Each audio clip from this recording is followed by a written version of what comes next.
All right, strap yourself in. Here we go. You're like, what the heck is he doing? About to belt myself in for my new favorite lat exercise. You can see me putting this plate on, getting a little double-sided Velcro I have set up on the bench to basically secure me. So this is a lying cable pullover, and you're going to find that weight wants to pull you up further onto this seated row bench here. So I have 100 pounds on this. That just gives you a reference. If I was doing with fairly loose form seated rows, I'd probably hit, 325-ish pounds maybe on a row. So that tells you, about a third-ish would be a good weight to maybe try. This is reasonably max effort here.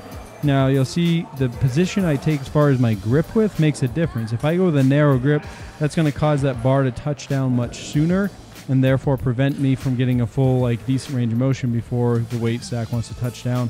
Basically, my upper back is about as far as it can go without sliding off of this bench.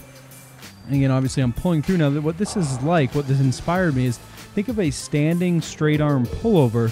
You're doing this the same movement, essentially, but it's like you come down and then right about there. Like, that's as far as you get to go. When you're standing, you don't get that whole top stretch and range of motion. So this is basically giving you that extra half. You'll see here the kind of dismount, ditching the plate and stuff. And then here is just, again, from a different angle. Now, this double-sided Velcro, what it's done is it's basically wrapped around that seated row. It must be a loop of, 5-6 feet. And then I just loop it around my waist, too. Put this weight plate on. Sometimes I'll put a weight plate over my feet. Honestly, if you're contracting your hamstrings hard and you have the end of that seated row bench, kind of right in the back of your knee, you can probably get away without strapping yourself down. Again, depends how heavy you're going. But I will say, you'll probably surprisingly be sore and tight in your hamstrings and calves the next day and wonder, what the heck happened? Oh, it's because I was holding myself in position so tightly.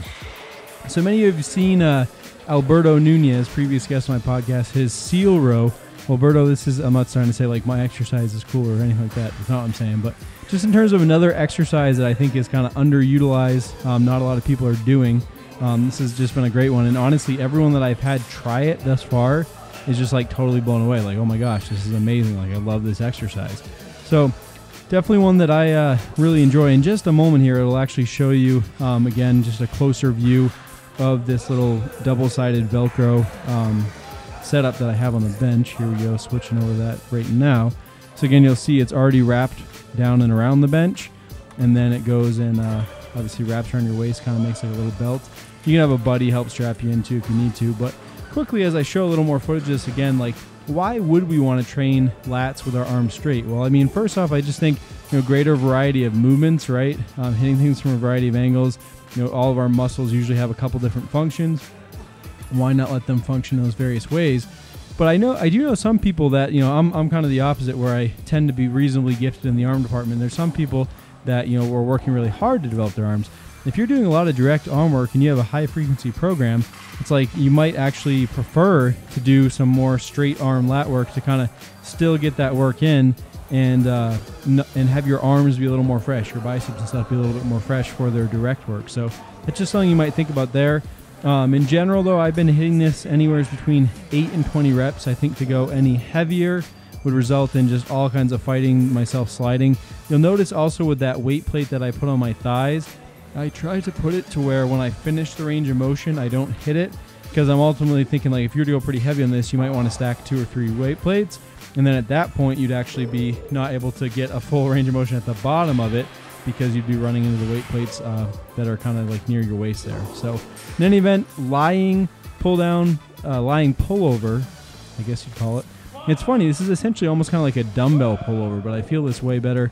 I just find the dumbbell gets a little bit sketch. I will say, for anyone that's done this, you'll probably find at the very, very back, that full stretch position, you may once in a while feel a little click or feel a little funky in your kind of deltoid shoulder region. So just, again, be careful. Choose a grip width that's good for you and comfortable and works. And don't do anything that's causing any pain. But this has been totally pain-free for me and a great exercise that a lot of other people have enjoyed as well. One of my current favorites, so give it a try. Find a seated row.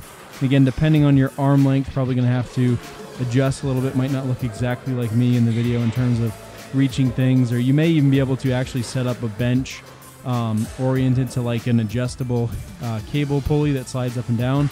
But then again, unfortunately, in that case, you're probably going to have to weigh that bench down because just as the weight stack wants to slide me across this bench, I would think for a weight bench put up next to a pulley that's not actually bolted down to the floor like this seated row, it's probably going to want to, slide you and the bench up. So that's all I get on that. Great exercise. Give it a try.